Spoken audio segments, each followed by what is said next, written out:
Corners are killers.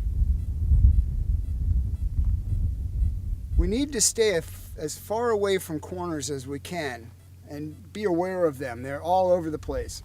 I have a vehicle here, and the front edge of this vehicle, if I'm traveling in that direction, is a corner. And corners are potential hiding spots for bad guys. And that's why corners are killers. There could be somebody hiding back there. That is a potential threat area.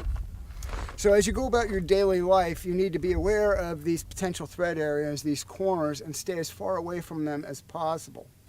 Remember that distance is time and time is distance. If I just walk along the edge of this car and there is somebody on the other side, in the front of it, I'll be so close to him by the time I see him that I will not have time to react.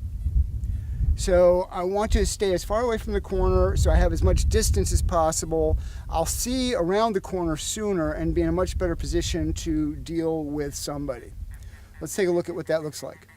So if there actually was somebody here hiding, waiting for a victim, by the time I saw him, I'd only be 2 or 3 feet away from them. I'd have no time to react and defend myself. They'd be on me before I could do anything. I'd have no time.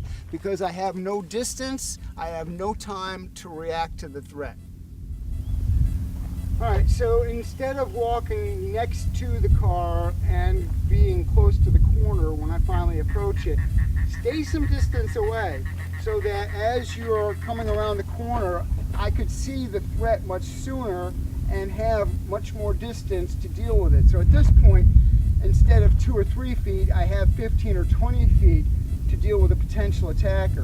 One, there's a good chance the attacker won't even bother with me because he knows he's already at a disadvantage.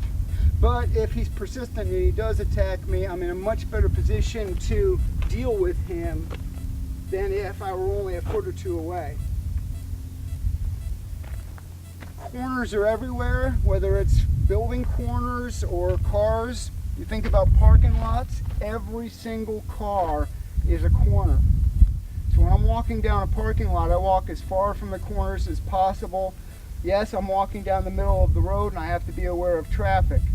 But I want to keep as much distance as, they talk about reactionary gap. I want my reactionary gap to be as long as possible so that if there is somebody back here hiding, I have a lot more time to deal with it. Once again, the attacker may not even bother picking on this person because they're obviously not a victim.